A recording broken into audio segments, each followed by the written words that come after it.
pues esperamos por ti.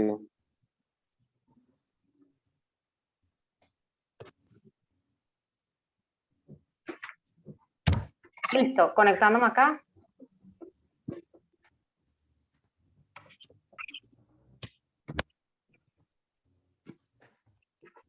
Bueno, gracias a todos por estar presentes en esta presentación, valga la redundancia, del informe anual de Una Ventana a la Libertad correspondiente al año 2021.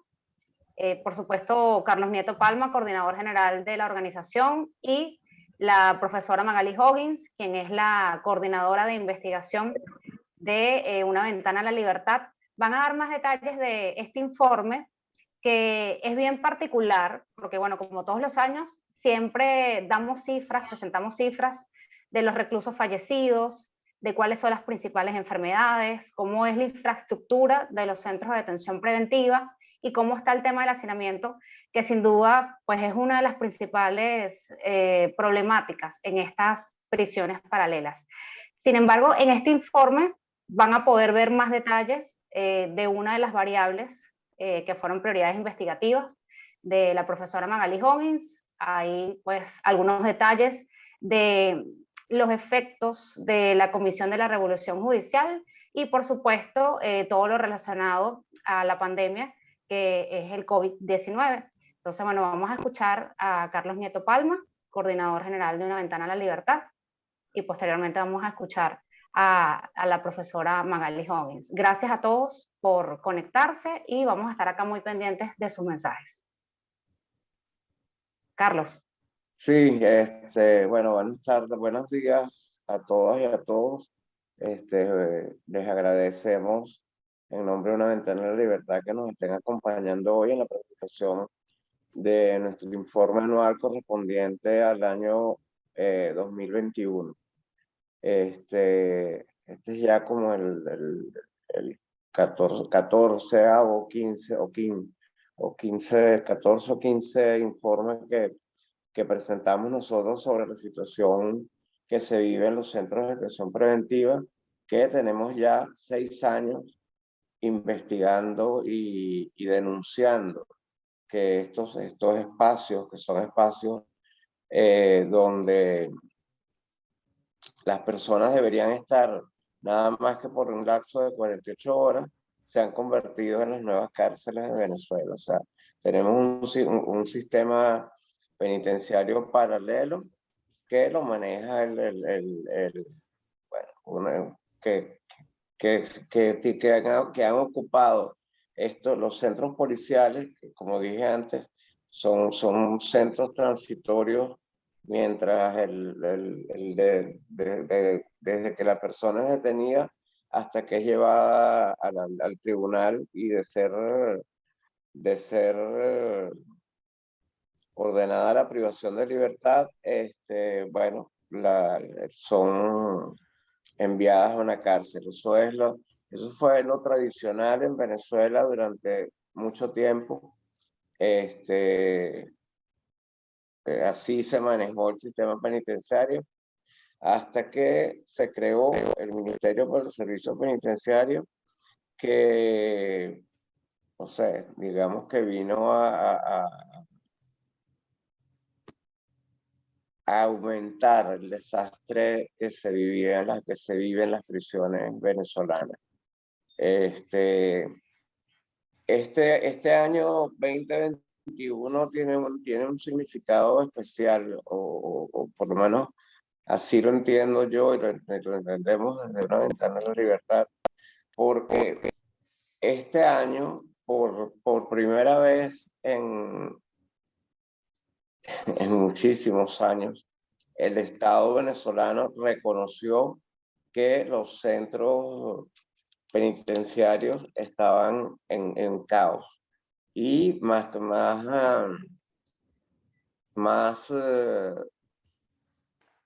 específicamente los centros de detención preventiva. Y creó una comisión para resolver el problema del hacinamiento en estos centros, cosa que, bueno, que digo yo que es importante e impactante es porque durante todos los años anteriores nunca habían reconocido que el sistema penitenciario venezolano estaba en crisis. O sea que este reconocimiento del Estado, de Nicolás Maduro y su equipo, de que el sistema penitenciario venezolano estaba en crisis y por eso creó esta comisión, viene a reafirmar lo que nosotros venimos denunciando desde hace muchos años. O sea que para nosotros, bueno, es importante que el Estado haya asumido, aceptado que este sistema penitenciario paralelo que funcionaba, que funciona, porque no dejaba de funcionar en los centros de detención preventiva o calabozos policiales o en cualquier cuerpo policial que tenga un espacio donde tener un preso, donde tener varios presos, ahí está. Magalle hablará un poco sobre todo ese trabajo que hizo la comisión. Yo particularmente creo que es uno de los grandes logros del trabajo nuestro de Una Ventana de la Libertad, después de 6 años de denuncia y de escuchar en aquel momento la ministra Iris Varela, que decía que el sistema penitenciario venezolano era el mejor sistema del mundo. Y me acuerdo también que decía que ella la llamaban de otros países para que fuera a, a decir cómo había hecho para transformar el sistema penitenciario venezolano en, en la maravilla que según ella era. Bueno, ahora, después que ella sale del ministerio, el Nicolás Maduro y el Estado venezolano aceptan y asumen el desastre que es el sistema penitenciario venezolano. O sea, es verdaderamente terrible y la comisión, si bien es cierto, ha ayudado en algo, en poco, pero ha ayudado que no se lograron los objetivos planteados de que en 90 días se iba a solucionar el problema de los centros de atención preventiva. Nosotros, desde que se creó la comisión, dijimos bueno, que era prácticamente imposible desalojar a 65.000 reclusos en 60 días, y más si no habían condiciones para tenerlo, por lo menos para poder hacer un operativo de ese tipo, tienes que tener cárceles a donde llevar a los presos. Y eso no existe aquí. Aquí tenemos un sistema penitenciario que funciona de manera bien disparatada. Fíjense ustedes que a pesar de esa denuncia de la crisis en las cárceles, en los centros de detención preventiva, recientemente, hace 2 semanas creo yo, cerraron la cárcel de Yare en el estado Miranda, en los valles del Tuy. Bueno, esto es parte de ese juego maquiavélico, digo yo, que hace el gobierno. No sé si es para burlarse de los presos y de los familiares, o para que las organizaciones internacionales crean que están haciendo mucho y que están apoyando al sistema penitenciario, cosa que, bueno, no es así. Sí considero importante que se haya creado la comisión, sí considero importante que se haya reconocido que en Venezuela había un caos, no hay un caos en el sistema penitenciario, y bueno, así esa es la parte importante. Los resultados, bueno, Magari los daré ahorita en el informe, que es donde están todos los datos de lo que necesitamos. Yo, esta es mi intervención corta, era solo una presentación. Nuevamente, gracias a todos y a todas las que están aquí presentes hoy en la presentación de nuestro informe anual 2021, que igual va a estar disponible en un rato en las redes sociales, correos electrónicos, nuestras listas de correos y todo eso, bueno, para que lo puedan detallar y ver con detenimiento, porque es un trabajo bien arduo y bien organizado. Quiero también felicitar no solo a Macaly por todo este trabajo, sino también a todo nuestro equipo de investigadores. Una ventana a la libertad tiene investigadores en todos los estados del país. Y de hecho, en el estado Miranda, por la magnitud del estado, la forma como es, lo dividimos en tres partes. O sea que en Miranda tenemos tres investigadoras aparte, y en todos los estados del país hay un investigador, desde el Tamacuro hasta Nueva Esparta, pasando por Bolívar, Valencia, Carabobo. En todos lados los ojos de nuestros investigadores están atentos a todo lo que ocurre en materia penitenciaria, y bueno, quiero felicitarlos a todos ellos por este trabajo. Bueno, me despido y dejo a Angélica para que presente a Magali. Gracias, Carlos. Sin duda, como lo decía el coordinador general de Una Ventana a la Libertad, este informe, pues por primera vez, recoge información de los centros de atención preventiva en toda Venezuela. Ya Una Ventana a la Libertad está, como decía Carlos, en Del Tamacuro, Nueva Esparta, Amazonas, en todos los estados. Entonces, bueno, les presentamos a Magali Hoggins. Ella es psicóloga social, es criminóloga y es la coordinadora de investigación de Una Ventana a la Libertad.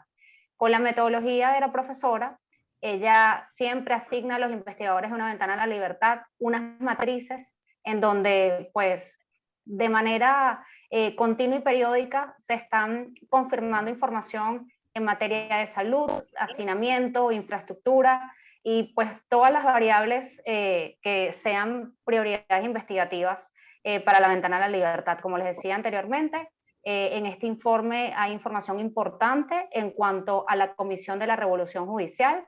Realmente se evalúan cuáles fueron los resultados en cuanto a liberaciones, traslados, descongestión en algunos centros de atención preventiva.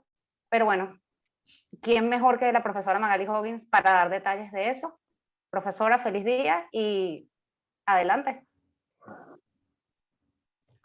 Bueno, buenos días a todas y a todos. Quiero recordar que ayer fue el Día Internacional de la Mujer. Eso es muy importante para todas las que luchamos por los derechos de las mujeres y los hombres que nos acompañan. Particularmente nosotras que estamos en esta lucha por ser la voz de quienes no tienen voz.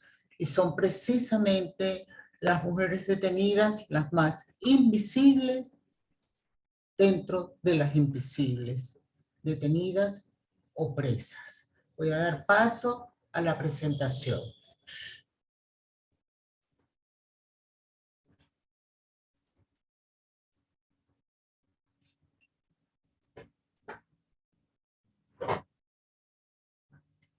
Ok, espero que ya estén viendo las imágenes que vamos a compartir con todos ustedes.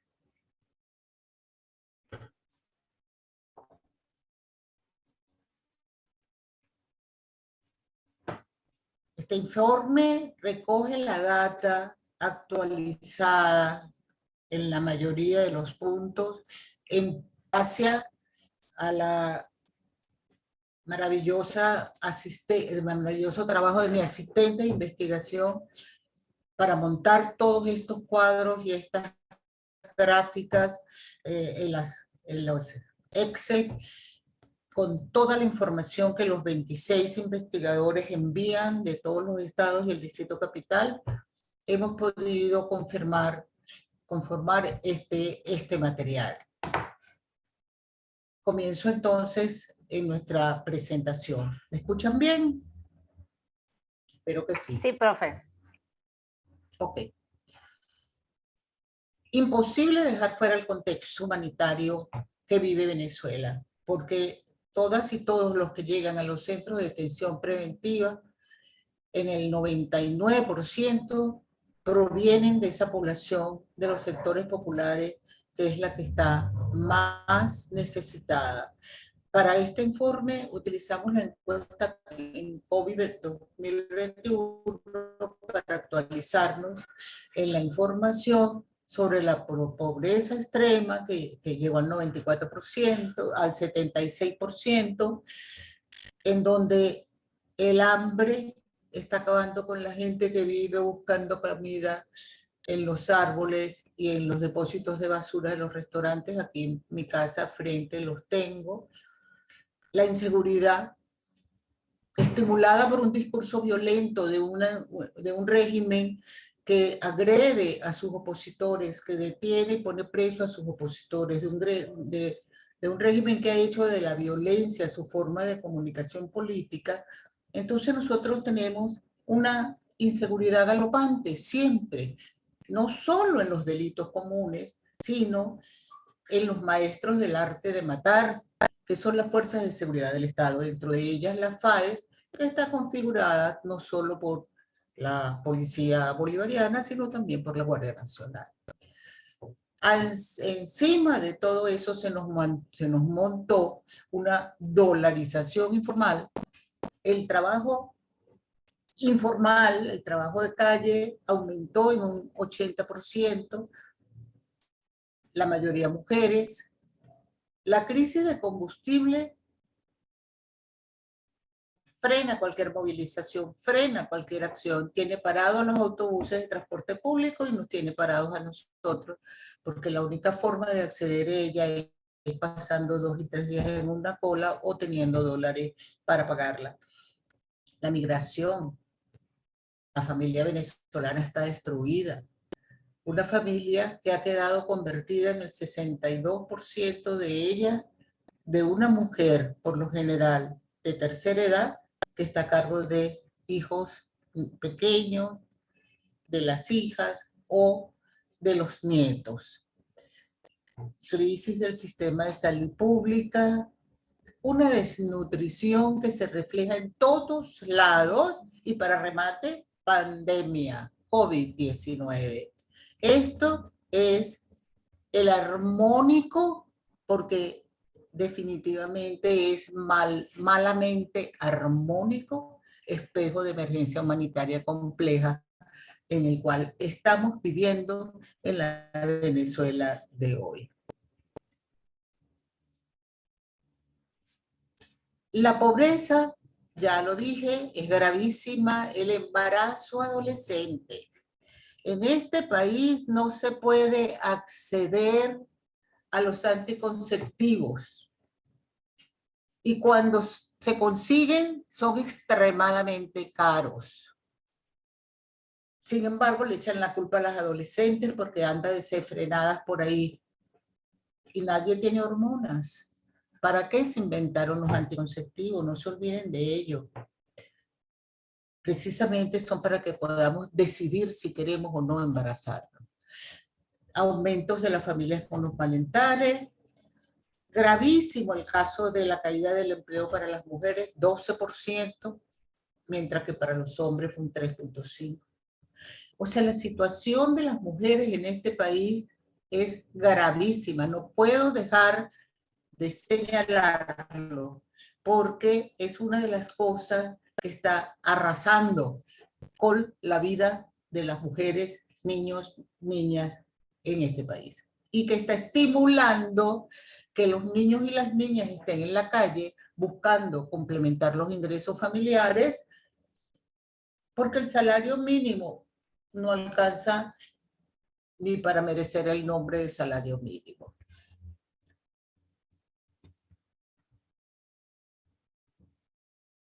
Esta es la cobertura nacional de los centros de detención preventiva que tuvimos este final del año 2021. Como pueden ver, no hay ningún estado fuera de cobertura.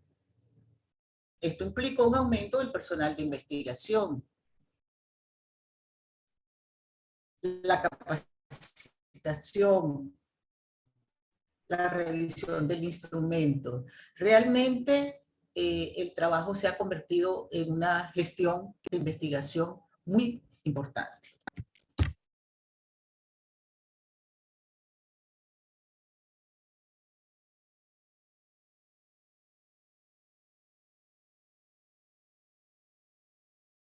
Creación de la Comisión Presidencial para la Reforma del Sistema Judicial o del Poder Judicial. Poder, esa es la palabra que más le gusta.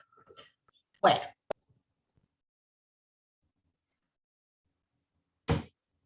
Algo está pasando con mi internet, ¿me escuchan?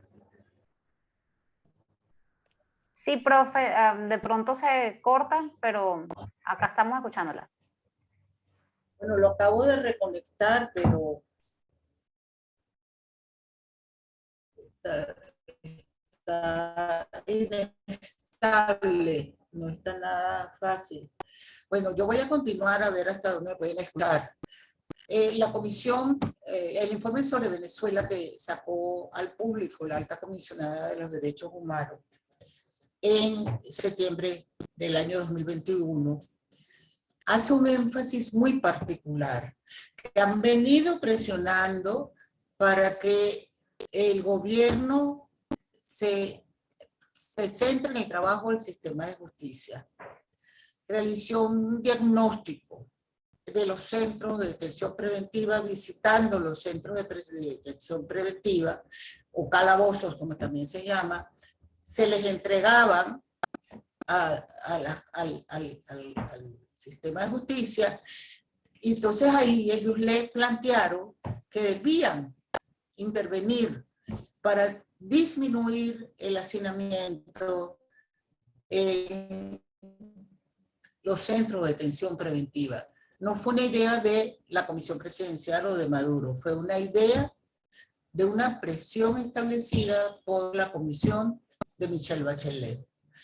Por eso hicieron este trabajo, entre comillas.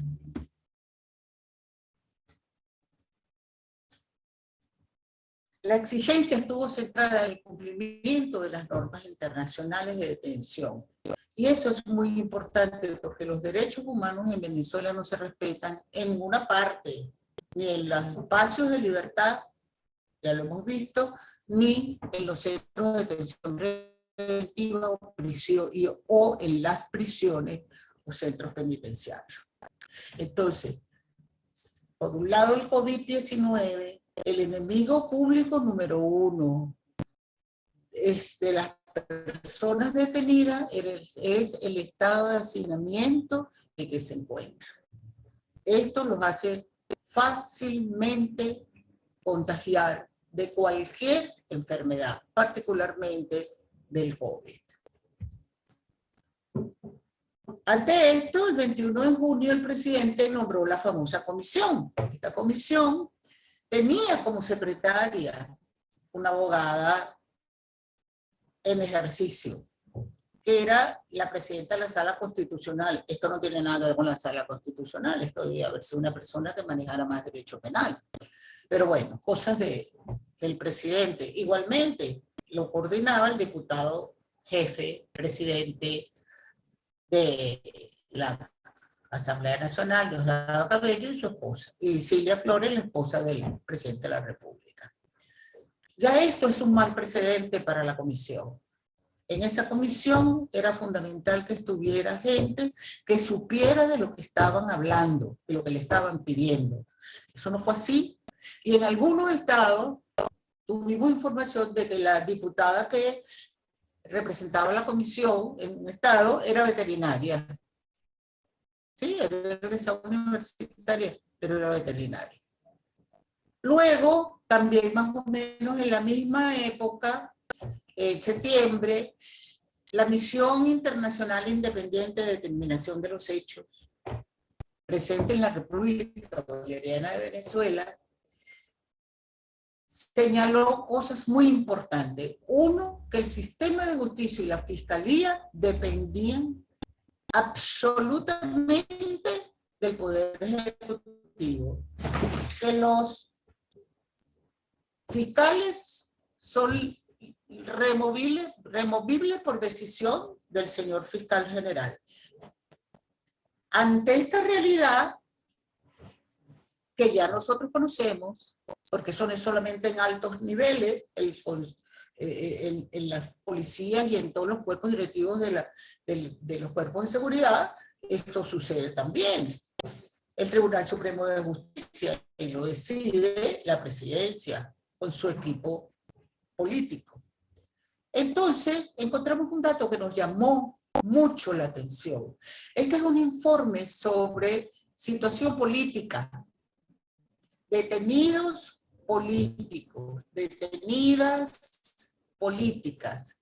Sin embargo, señala que esta sección tiene un alcance más amplio y comprende las violaciones de derechos humanos en otros contextos.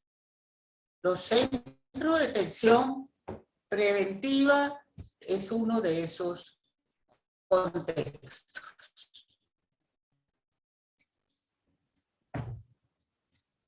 Ok. Lo último fue la apertura, de acuerdo con el fiscal de la Corte Penal Internacional, de la investigación a Venezuela por violación de derechos humanos, particularmente crímenes de lesa humanidad. Es decir, que toda la problemática jurídica, penal, internacional, estaba presionando específicamente al gobierno venezolano.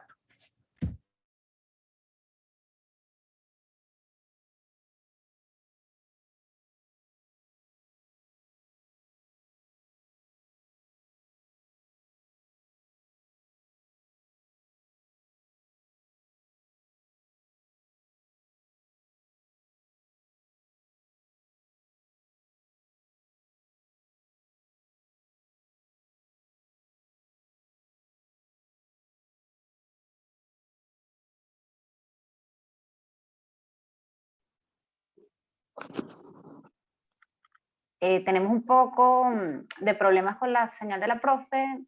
Ok, ya aquí está. regresé.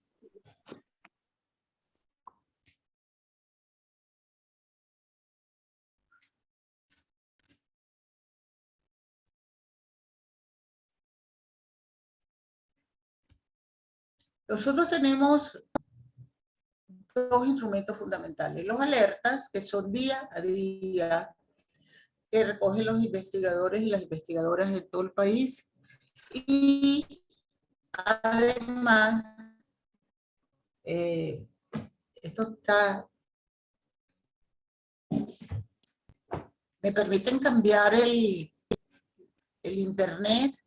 No. Bueno, ok. Ok, entonces, en los alertas ya sabíamos la situación cómo se venía desarrollando durante el primer semestre y en el informe especial que hicimos en septiembre, en donde compartíamos la información de la Comisión de Reforma del Poder Judicial. Sin embargo, podíamos ver cómo se había dado la situación del primer semestre y luego hasta septiembre. Era clarísimo que 60 días no cumplieron, pero absolutamente nada. En algunos estados apenas se instalaron a mediados de julio.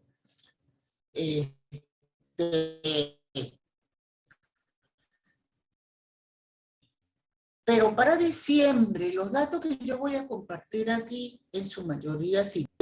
La Comisión de Reforma Judicial se montó a trabajar sobre un plan que ya existía, que llamaban el Plan Cayapa, que había venido liberando poco a poco personas y preparándola para que fuera centro.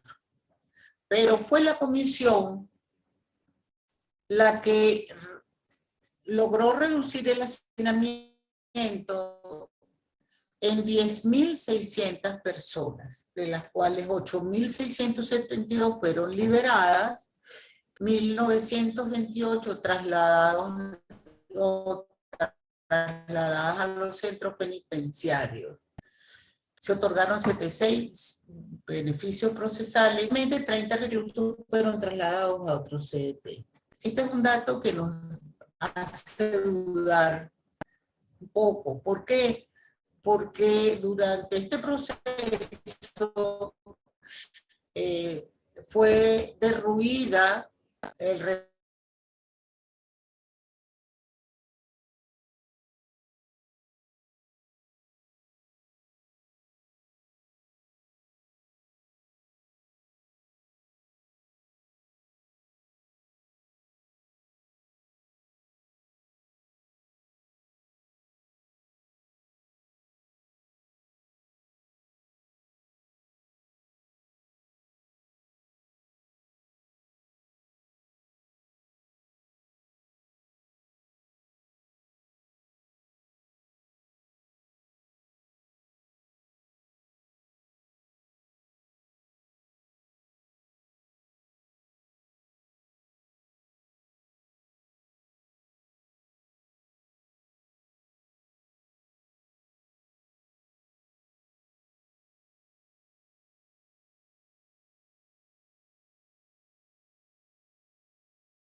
Ok, ¿me escuchan? Sí, ¿Me profesora, la escuchan? escuchamos. La escuchamos. Ok, ok, está terrible. Ok.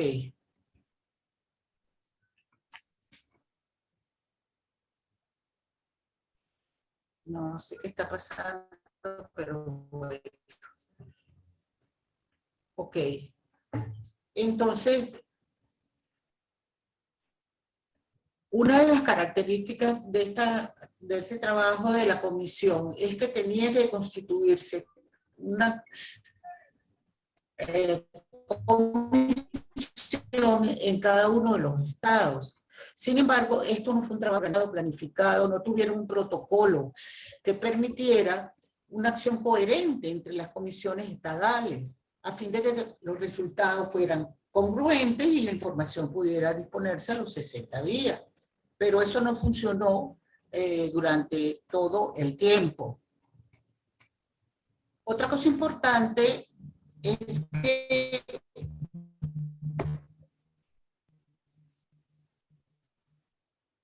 la fuga disminuyeron. Para diciembre, 27 fugados. Hombres el 96% y mujeres el casi 4%. Un adolescente y los 3 adolescentes varones. Los intentos de fuga, es interesantísimo, siempre lo decimos, fueron recapturados el 25,42% de ellos mujeres y 24 muertos por fuga, es decir, 13,56% del total de fugados. Se redujo el número de fugados, pero se redujo el número de fugados asesinados.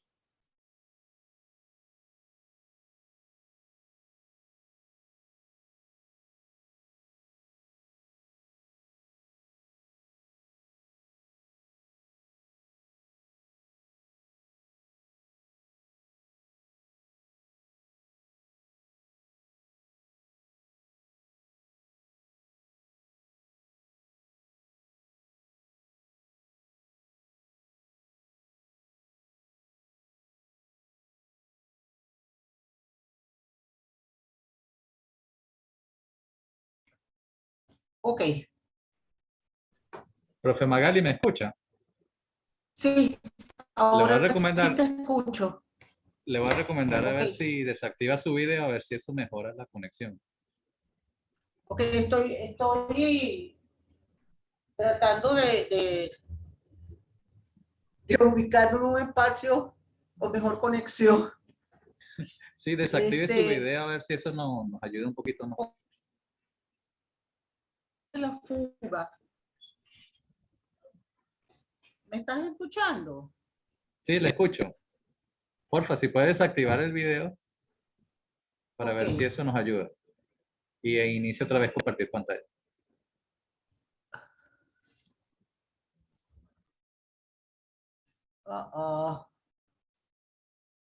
Y entonces, fin de la presentación. Ok, sigo presentándolo sin la imagen para ustedes.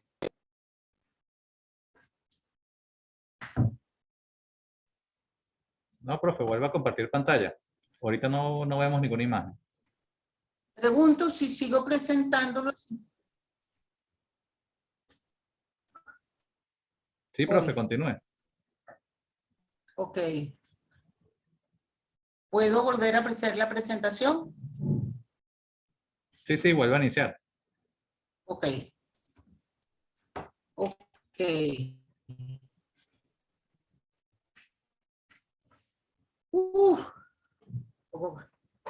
Ok. Ya, lo que quería comentar en este momento, y lamento tanta interrupción, es que solo el 38.98% de los recapturados, de los fugados, fracasaron. Unos fueron recapturados y otros fueron muertos. Sin embargo, muchos logran quedarse en libertad, entre comillas, pero quedan expuestos a ser ubicados en cualquier momento y su vida corre riesgo mortal. En las prisiones también se habían iniciado, a partir de la pandemia, medidas institucionales del famoso Plan Callapa, que permitía tomar algunas medidas y liberar a algunos prisioneros. Veamos el caso de Lara.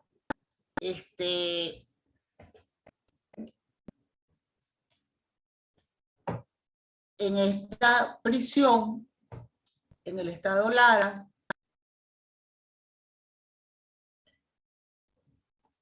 el 68.42% de los 38 muertos que hubo durante el año 2021 estuvieron en Fénix.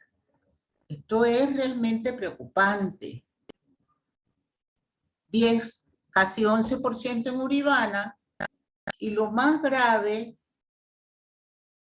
es que se les viola de manera flagrante el derecho a la salud y a la vida. 71, el 27 de 38, es decir, 71% murieron por, como llaman los familiares, las familias, el trío letal: desnutrición, insuficiencias respiratorias y tuberculosis. Sería interesante saber qué opinan los organismos internacionales al respecto. Vamos a pasar al tema central para evitar que nos vuelva a pasar lo que ya estamos viviendo, de que se nos corta la comunicación. Vamos a hablar del hacinamiento y la Comisión para la Reforma del Poder Judicial. Esto fue establecida el 21 de junio, es decir, durante el primer semestre no hay información sobre el tema, uno que otro que se instaló rápidamente, pero esto no fue lo frecuente. Para diciembre del 2021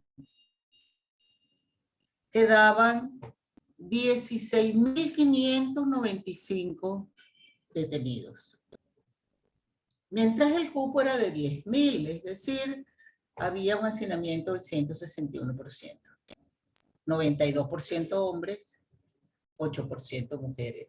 Esto ha sido una constante en los últimos años. la violencia se aprende. Acabar con el hacinamiento en 60 días. Para diciembre habían logrado disminuirlo, pero no acabarlo. Con los nuevos detenidos y el incumplimiento del debido proceso, que no lo revisan y no lo actualizan y no lo ponen a funcionar, es posible que muy pronto estemos en el hacinamiento, nivel de hacinamiento anterior o lo superemos. Lo más interesante es que solo 16 estados, en vez de reducir el número de hacinados, aumentó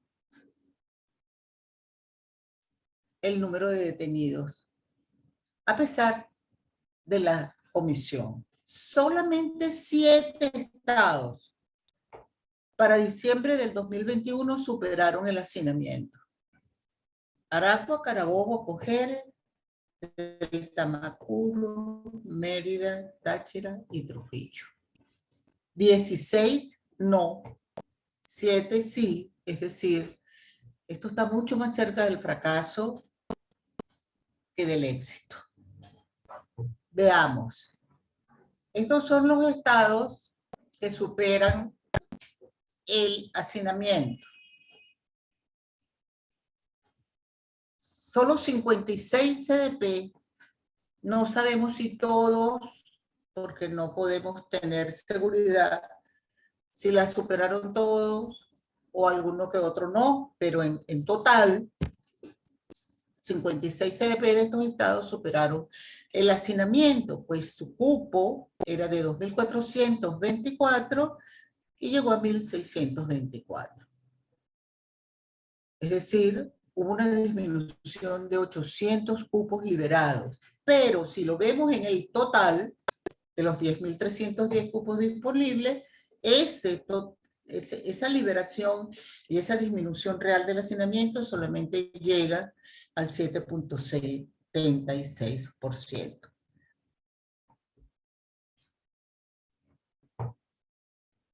Ok. Veamos el mapa. 7 estados sin hacinamiento. 16 no lo lograron. ¿Podemos esto señalarlo como un éxito o como un fracaso o un peor es nada?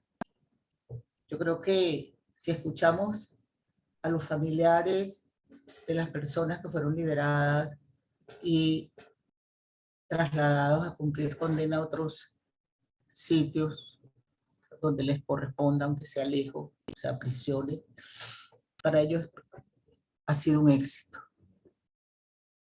Pero para la gran mayoría, 237 CDP, o sea, Centros de Detención Preventiva, no lograron superar el hacinamiento y forman parte de estos 16 estados.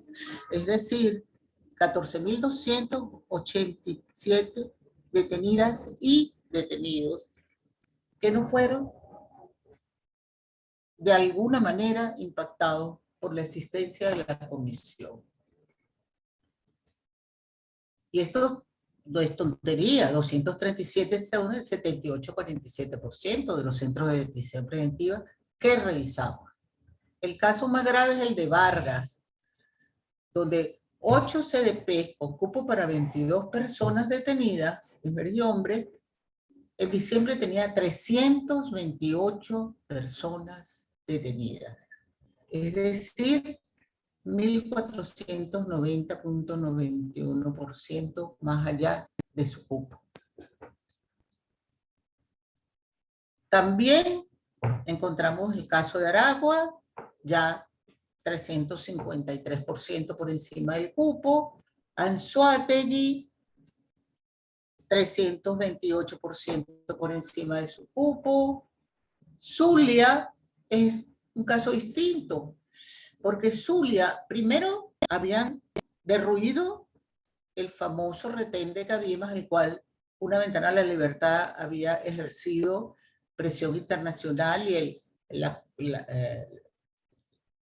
Comisión Interamericana de Derechos Humanos le había dado orden de protección, no solamente a los detenidos y las detenidas, sino también al personal que trabaja en esos sitios. Pasaron más de 2 años para que ellos tomaran la decisión y desplazaron a una cantidad enorme de detenidos y de detenidas a otros CDP, algunos a prisiones, no sabemos cuántos. El asunto es que el Estado Zulia esta vez logró cubrir en algunos casos 31 CDPs para el mes de diciembre y tenía 900 cupos.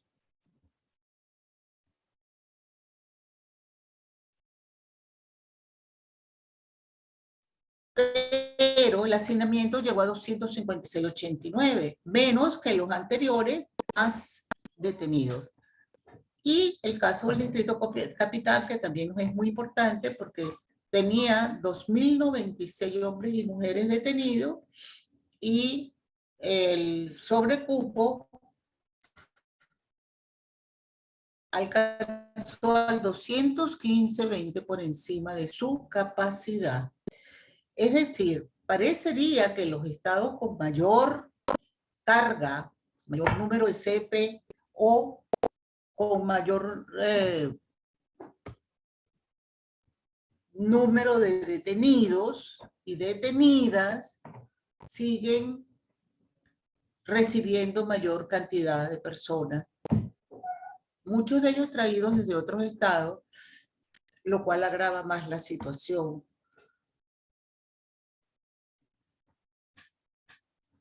Ahora, en los CDP, yo les avisé antes que habían tomado medidas institucionales de descongestionamiento, que no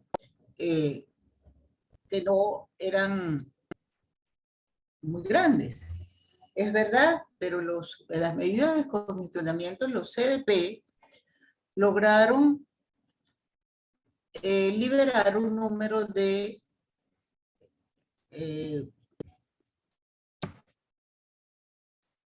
detenidas y detenidos. Ellos trabajaron antes y durante la comisión. De los 4.596 que pudimos constatar que fueron de alguna manera escarcelados o trasladados por la acción del descongestionamiento, el plan Cayapa, 7,28% eran hombres, 2,7 mujeres.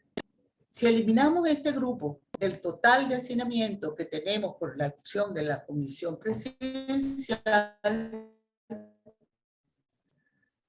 nos quedan 9.681 hombres y mujeres detenidos y detenidas. Es decir, 129,75 por encima del cupo.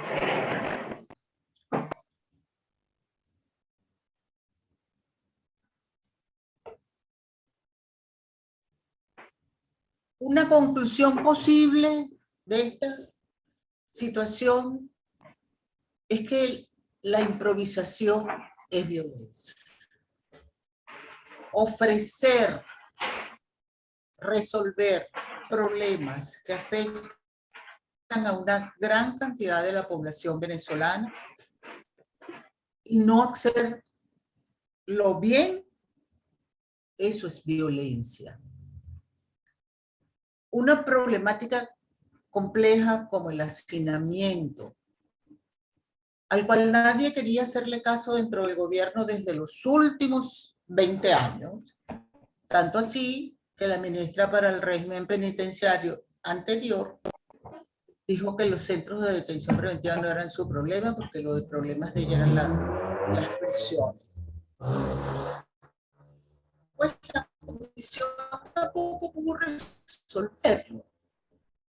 6 meses, junio, a resolver un problema de manera improvisada, porque esto no fue una política pública. Y eso sí queremos dejarlo claro.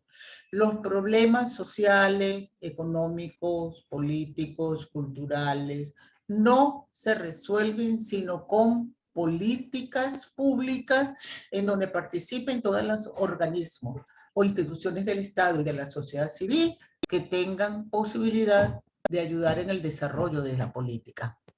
Así que, aparte de los liberados o los que fueron trasladados a cumplir su condena, no podemos celebrar los logros de esta comisión. Ok. Vamos a ver ahora un problema íntimamente unido al hacinamiento. Entonces, mantengamos en la memoria un gentío. 300 personas en el espacio donde caben 22.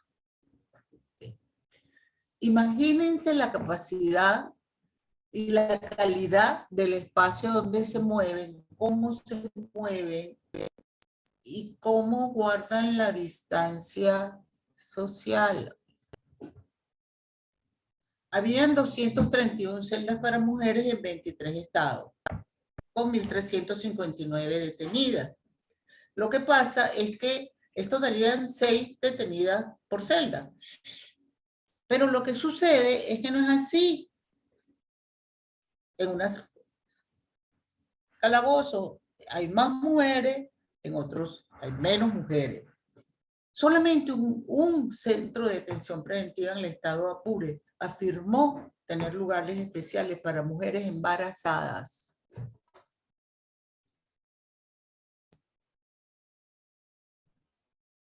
Solamente 95 CDP, es decir, 31,46, asumieron tener condiciones aceptables, ni siquiera buenas, de infraestructura.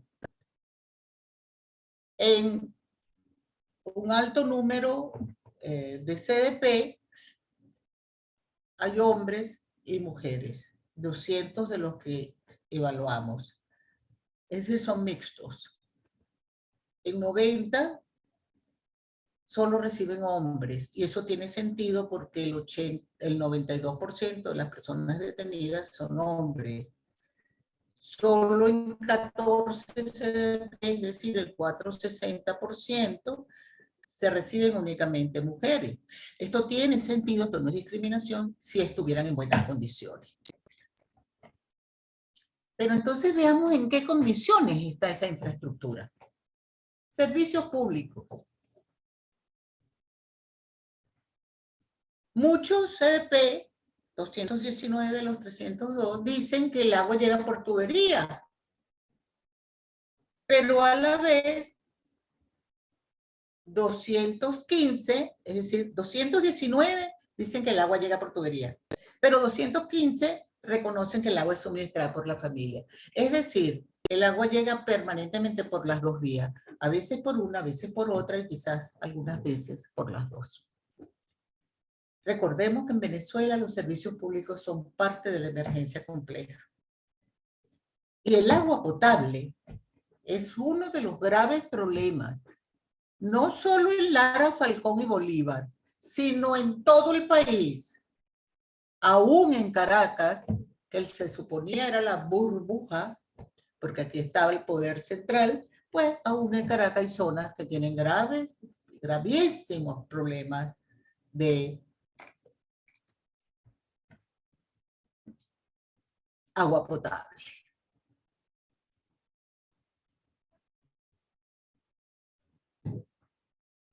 Veamos ahora el aseo urbano. Otra maravilla. 223 dependen del servicio de acceso a la comunidad. Es cierto, pero todos sabemos, y muchos lo vivimos, que cuando no es por falta de camión, es por falta de combustible, o porque no les han pagado el sueldo a los señores que trabajan en el aseo urbano, no es estable, no es permanente el servicio de la comunidad. Lo que sí encontramos muy común es en más de un 36% de los entrevistados de los CDP, es que la basura se acumula en las celdas o se acumula en las celdas y afuera de las celdas, o se acumula fuera de las celdas. Es decir, ¿quién puede tener salud en estas condiciones? Sin agua permanente, con basura dentro y fuera de las celdas. En el informe ustedes pueden verlo más claro. Hay una foto, hay varios ejemplos. La situación sanitaria es muy delicada. Por ende, los riesgos de enfermedad son altísimos. Los baños. Esto es increíble. Es un éxito que 112 centros de detención preventiva, es decir, el 7.09%, tienen baños y duchas. Esto es un insulto a la calidad de vida y a los derechos humanos por la vida y la salud. Esto debería ser lo normal. Pero entonces nos encontramos con que algunos tienen poseta, 22, acuérdense que estamos hablando de 312 DPs entrevistados, revisados, monitoreados. Algunos tienen ducha, 4, pero otros tienen duchas improvisadas, 67, 104 tienen letrinas improvisadas. Esto nos está hablando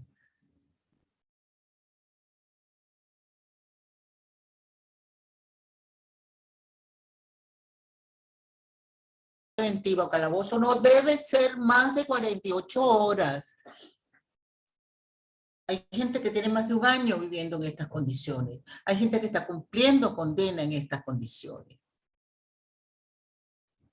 Entonces veamos el otro tema fundamental al que nos lleva el hacinamiento no resuelto en una infraestructura tenebrosa, que es el problema de la salud.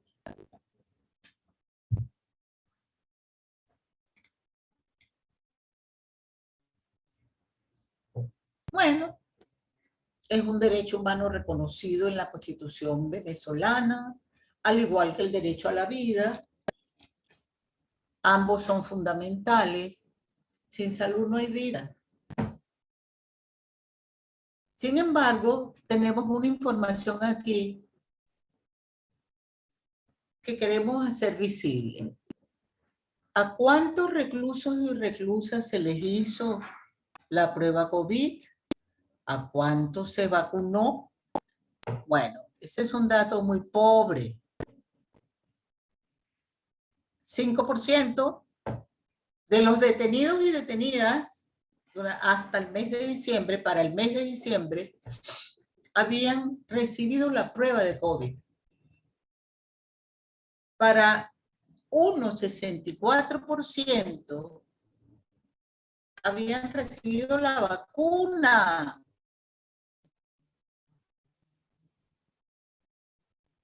Y un detenido había sido aislado por COVID. ¿Y esto es por qué se puede constatar? Porque solo 71,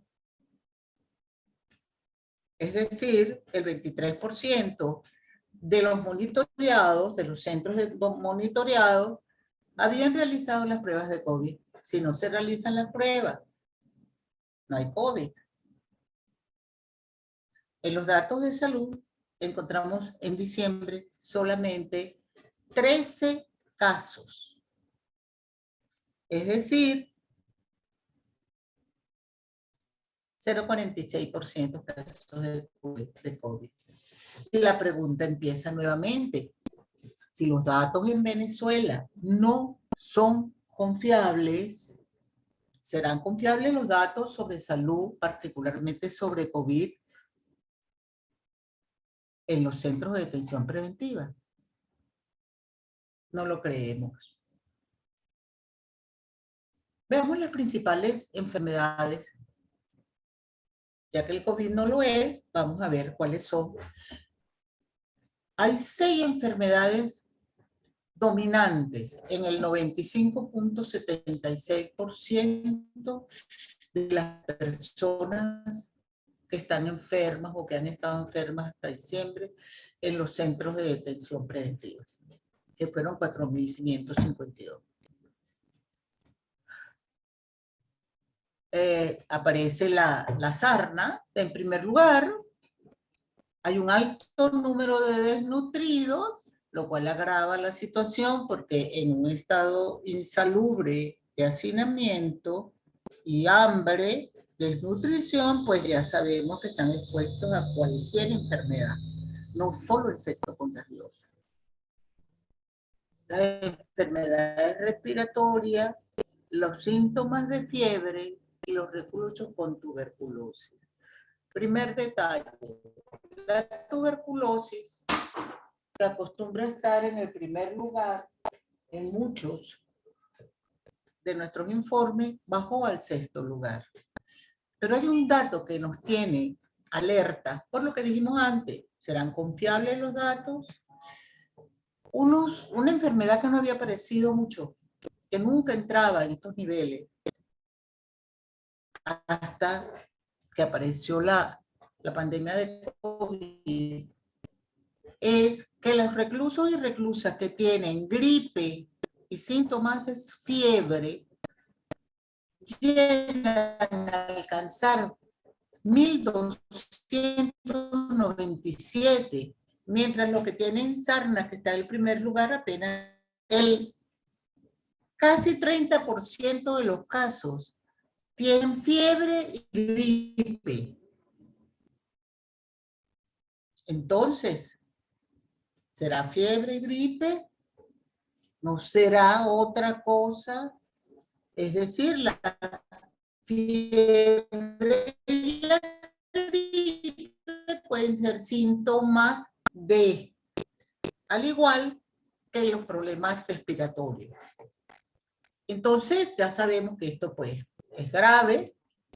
No podemos esperar nada bueno de este hacinamiento de gente en estas condiciones realmente pobres e indignas. Y lo más grave es que se mantienen a las personas detenidas enfermas en estrecha cercanía con los sanos. ¿Qué significa esto? Parece ser que la vida de las personas detenidas no nos interesa. Parecería ser el mensaje que viene de los altos. ¿Por qué? Porque en 201 CDP hay convivencia de sanos y enfermos, más del 66%. Y esto no solamente es ahí, porque algunos están separados, pero ¿cómo están separados? Están en el pasillo los que están enfermos, pero el pasillo está frente a la celda. Y otro problema muy grave, en 205 CDP de los 302,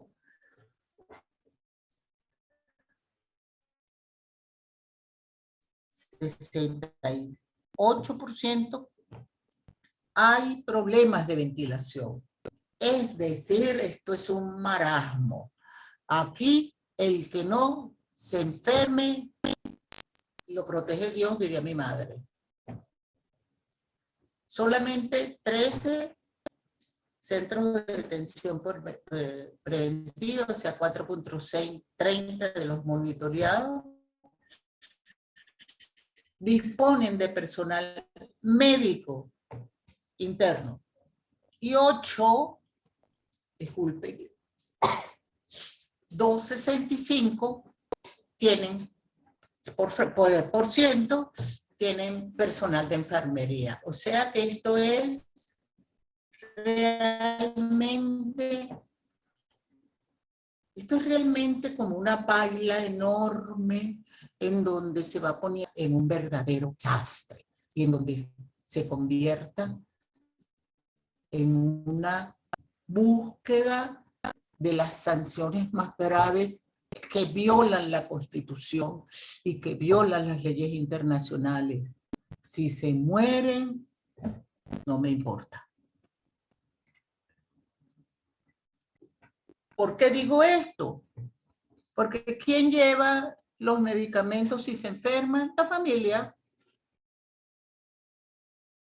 198 CDP mantuvieron suspendidas las visitas.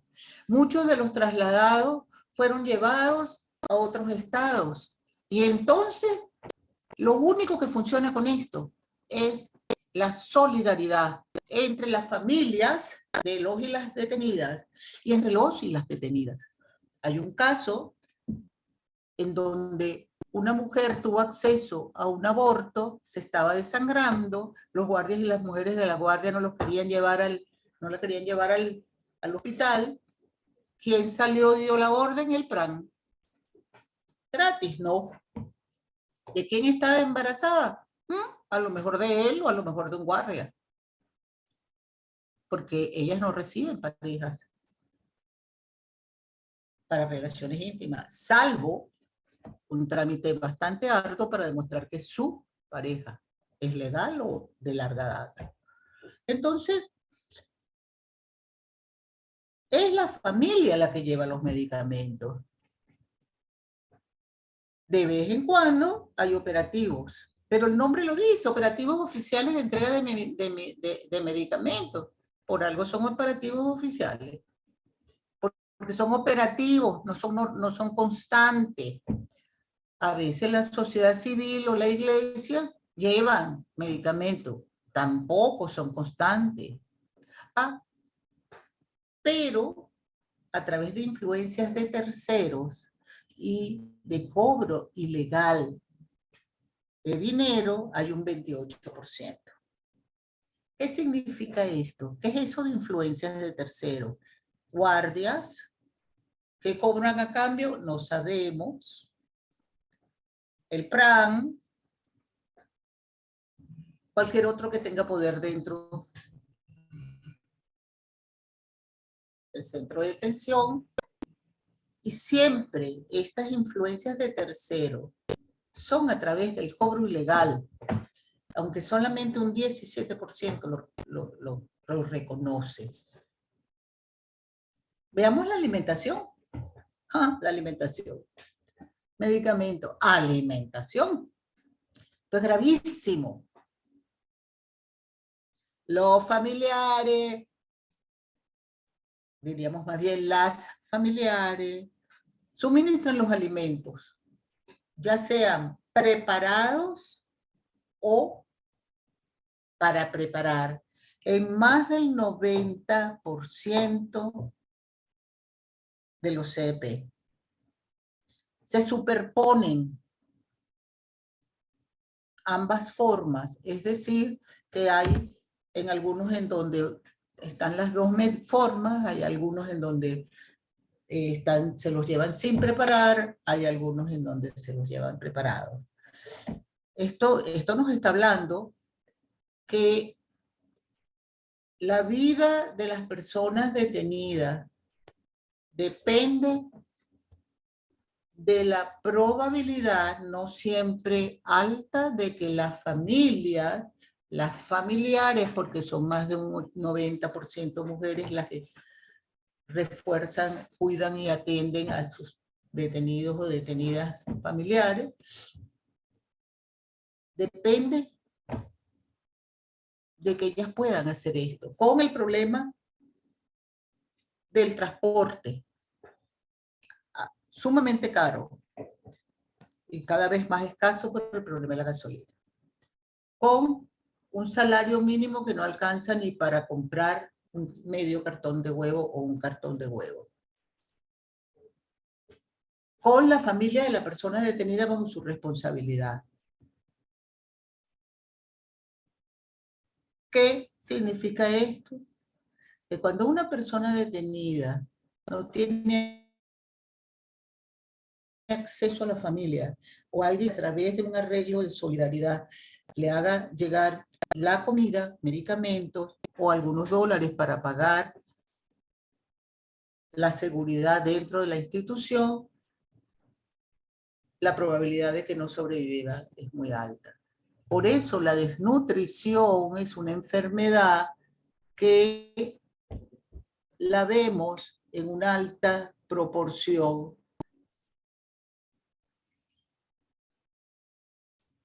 en el cuadro. Es la tercera enfermedad en el cuadro de salud de las enfermedades de las personas enfermas. Y ustedes imagínense una persona desnutrida conviviendo con todo este tipo de problemáticas, la alta probabilidad que tiene de contraer alguna información, no solo una sarna, sino también un COVID-19. Y entonces esto nos lleva, y estamos próximos a terminar, a las muertes durante el año 2021 en los centros de detención preventiva. Esto es muy importante. Un total de 123 personas fallecieron. 95 de ellas por enfermedades. Y es interesante ver que 95 personas fue el total de fallecidos en el primer semestre. La segunda causa de muerte, fugas, básicamente en recapturas. Y lo más interesante es que hay 4 muertos por motines y 4 muertos por riña. Esto nos está hablando de violencia dentro de los detenidos y las detenidas. 3 de ellos fallecen por abuso de funcionarios. Aunque 801 personas detenidas, hombres y mujeres en buena proporción también, participaron en ambas protestas, fugas y detenidas. La protesta más frecuente y de mayor cobertura de personas sigue siendo las huelgas de hambre. Los 123 muertos deberían estar aquí porque me equivoqué y no puse la infografía que decía 123. Pido disculpas. Bueno, yo les tengo que decir que he dejado muchísima información al margen. Hay información de extorsiones, causas de extorsiones, que no podemos en este espacio traer para ustedes. Pero espero que lo más importante, lo más visible, lo más dramático de todo lo que hemos encontrado en nuestro trabajo de investigación haya podido ser presentado. Como dijimos, ratificamos que no se puede improvisar. Las medidas que se vinculan directamente con la calidad y la condición de vida, en ningún contexto se pueden improvisar. Por ende, acabar con el hacinamiento de la noche a la mañana, sin tener previamente las condiciones que lo hagan posible y permanente, es una mentira. Y en este caso es muy importante que las fugas disminuyeron porque muchos detenidos y detenidas estaban esperando poder ser liberados por la Comisión para la Reforma del Poder Judicial. No decimos que fue un fracaso, no. Los avances fueron positivos, pero hay un problema. Solo 7 estados lograron salir del hacinamiento y 16 no lo alcanzó. Entonces, esto se puede volver a convertir en el problema número 1, sí, convertido ya, porque tenemos, por la información de los alertas, hasta el mes de febrero, marzo, tenemos información que la comisión sigue trabajando, la de los 60 días.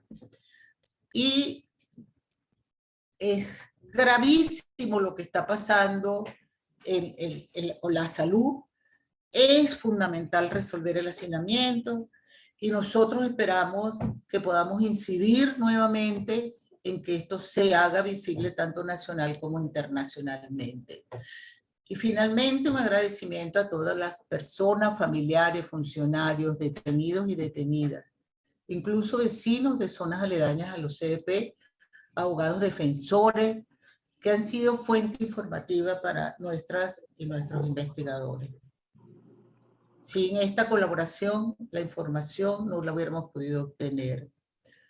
Además, un reconocimiento a mi asistente por la presencia, la calidad en la elaboración de los cuadros, y queremos ratificar la consigna más importante que hemos mantenido en UAL: contribuimos con la humanización de los recintos carcelarios. Y es un honor ser la voz de quienes no tienen voz.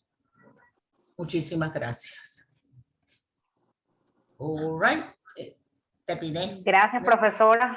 Muy buen resumen, porque realmente el informe es bastante extenso. Queremos agradecer una vez más la presencia de los colegas de la prensa que nos están acompañando, por supuesto todos los investigadores de Una Ventana a la Libertad, y también algunos amigos de organizaciones no gubernamentales que nos están acompañando. Uno de ellos es Marco Antonio Ponce. Vamos a ver qué mensajes nos están llegando acá. Veo que Yolimar nos estaba escribiendo. Contamos con unos minutos para también pues recibir sus comentarios, si tienen inquietudes, interrogantes. Carlos Nieto Palma o la profesora Magali Hoggins se las pueden responder. Vamos a leer acá lo que nos dice Yolimar Arellano. Buenos días, felicitaciones por el trabajo que vienen desarrollando, por el respeto, garantía y protección a los derechos de las personas privadas de libertad. Gracias por ser la voz de quienes no pueden hacer valer sus derechos, como dijo Magali. Saludos desde Mérida, Observatorio de Derechos Humanos de las Mujeres. Gracias, Yolimar. No sé si alguien tiene alguna pregunta. En breve le vamos a hacer llegar también la nota de prensa de nuestro informe, que pues resume algunos de los datos más relevantes, pero pues los invitamos a ver también cuando puedan el informe, en donde hay más detalles del resumen que dio la profesora Magali Hoggins. Sí, yo quería intervenir para finalizar ya, pues, esto, para no hacerlo tan largo. Bueno, yo creo que ya Magali dio todos los resultados y las cifras que teníamos, que tenemos, ¿no? Que se recolectaron a lo largo del año 2021, y el trabajo de la Comisión Judicial, de Revolución Judicial, que yo insisto en que fue una buena iniciativa que no se logró llevar a cabo como debería de ser, porque, bueno, no se contó con el personal preparado para eso. O sea, una comisión que tiene que ver con el tema de cárceles, que le integra una magistrada que es de la Sala Constitucional del CCJ, y Diosdado Cabello y Cilia Flores, no tenía como que muchas expectativas. Yo lo que sí considero importante resaltar de esto, independientemente de que el trabajo haya sido bueno o malo, es que por primera vez en muchos años, el gobierno reconoce que se equivocó en algo y le trata de enmendarlo. Ahora, yo, como parte final de esto, yo sí creo que el sistema penitenciario tiene solución. Yo sí creo que el caos tan horrible que tenemos lo podemos solucionar, pero mira, para eso tiene que haber una confluencia de actores que conozcan del tema penitenciario. Yo me acuerdo ahorita de una frase que decía mi maestro, el doctor Gómez Grillo, es que para conocer de cárceles había que untarse de ellas, ¿no? Y bueno, eso es algo real, ¿no? O sea, para saber de presos tienes que meterte dentro de ese tema y llevarlo como se tiene que llevar. Nosotros es una ventana de la libertad a pesar de las trabas, a pesar de los ¿cómo se llama? De los bloqueos que nos ponen, de los insultos, de todo lo demás, hemos logrado avanzar bastante. De hecho, me quiero referir, sí, brevemente. Nosotros tenemos un proyecto que estamos llevando conjunto con una organización de médicos infectólogos que se llama Proyecto 1213, donde estamos brindando atención médica completa, o sea, por lo menos un examen médico general a reclusos bueno, ya vamos a comenzar con 11 estados, hasta ahorita somos 9, y ya hemos atendido, perdón, a más de 1.800 reclusos en 26, 27 jornadas que se han hecho donde se les evalúa. Esto, si el Estado venezolano nos permitiera hacerlo en las cárceles que maneja el Ministerio Penitenciario, creo que el trabajo, bueno, podríamos abarcar más y atender a más gente, ¿no? Lo que pasa es que aquí ha mezclado, o el gobierno ha mezclado lo que es la defensa de los derechos humanos con la política. Nosotros no somos políticos, nosotros no tenemos intereses políticos de ningún tipo. Lo que queremos es ayudar y eso es lo que hemos hecho. Quiero recordar que este año Una Ventana de Libertad cumple 25 años de fundada, o sea que no es que estamos aquí comenzando a experimentar a ver cómo se hace todo. Entonces, de todos modos, bueno, esa será mi participación final. Yo no sé si alguien más quiere intervenir. Igual, 1.000.000 de gracias a todos, a Magali por su excelente trabajo, a todo el equipo de investigadores bueno, por todo el trabajo y bueno, muchas gracias.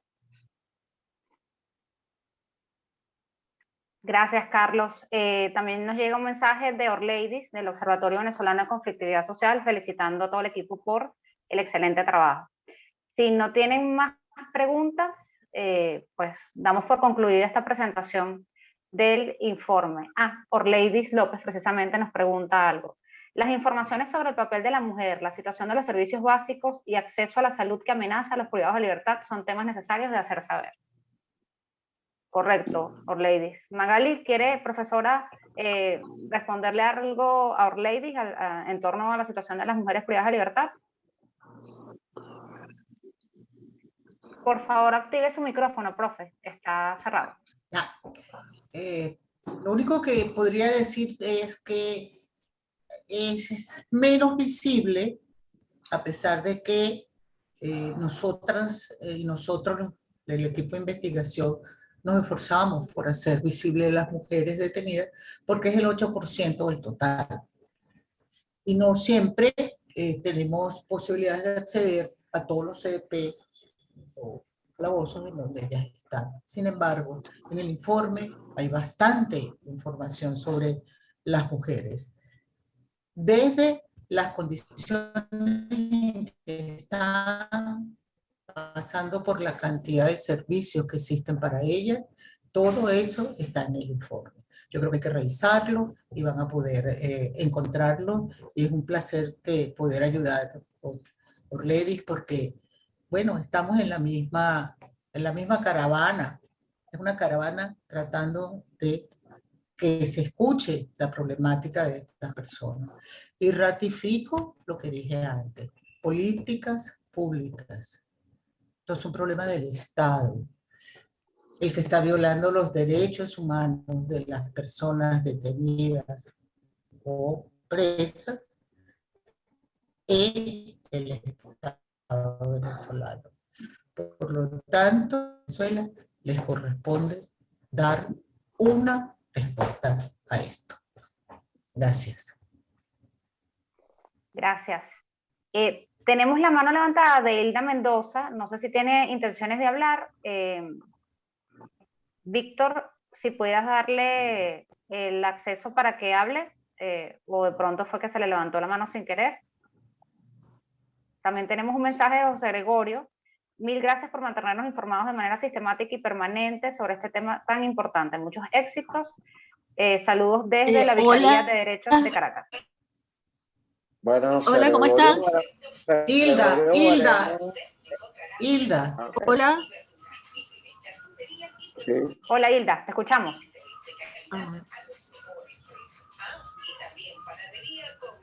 Te escuchamos, Hilda.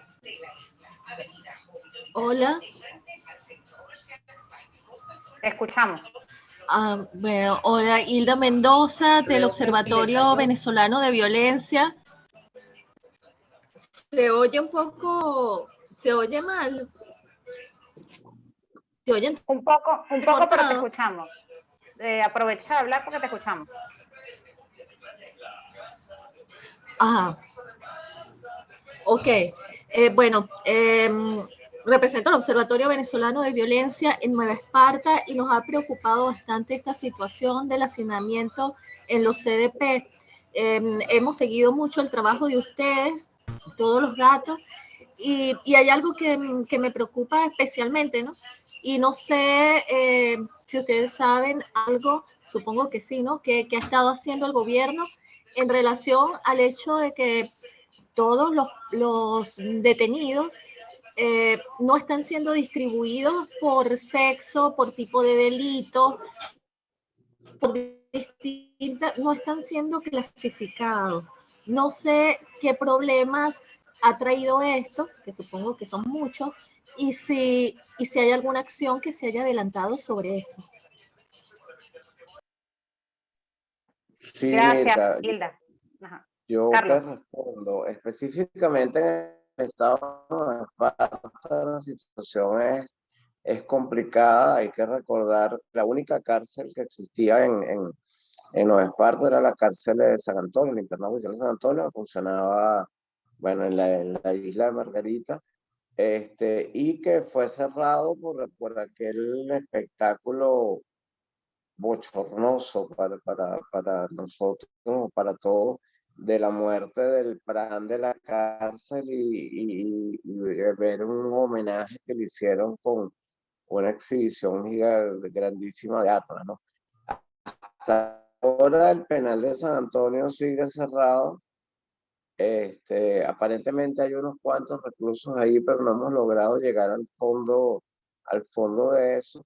Y creo que la solución es, bueno, acomodar la cárcel de San Antonio y llevar ahí a los privados de libertad. Igual hay un anexo femenino allá que es recientemente inaugurado. Hablo de la época cuando Tarek Al-Aissami era ministro de Justicia, de Interior y Justicia.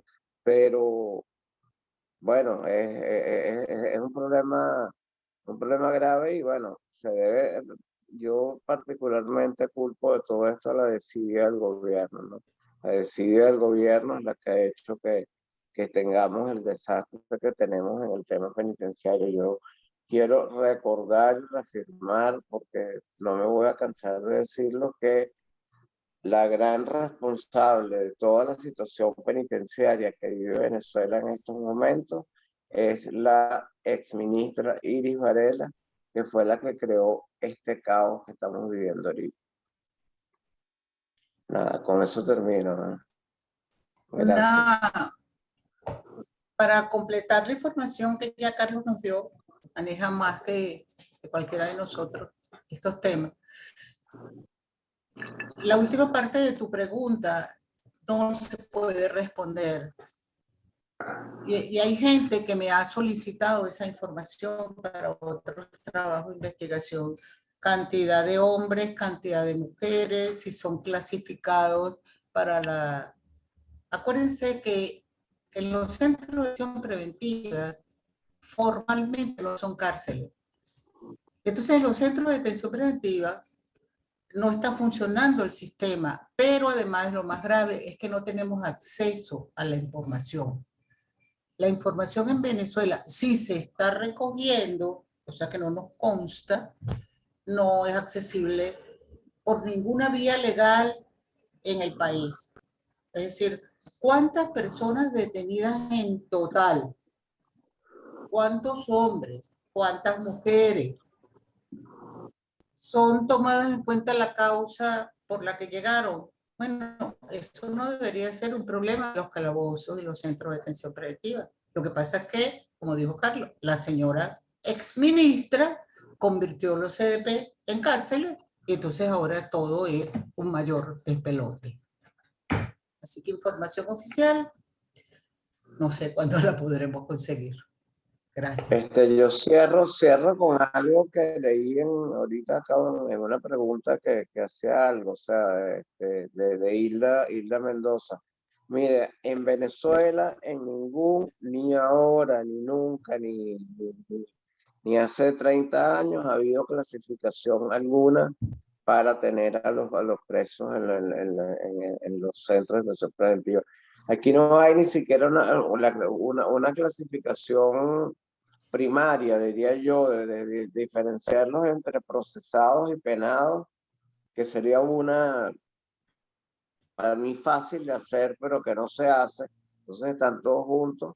Y una segunda entre delincuentes primarios y delincuentes secundarios. Entonces, aquí en una cárcel venezolana puede estar juntamente un violador en serie, un asesino en serie, o un delincuente de alta peligrosidad, conjuntamente con un muchachito, un adolescente o con un muchacho de 19 años, 18, 19 años, que se robó un celular en la calle porque, bueno, tenía que ver cómo sobrevivía y lo arrancó. Entonces, el problema de la clasificación en Venezuela es un problema grave porque no ha existido, repito, nunca, o sea, y ahí no voy a culpar al gobierno de Maduro porque tampoco los que estuvieron antes de Maduro lo hicieron. O sea, nunca ha habido una clasificación como debería de ser.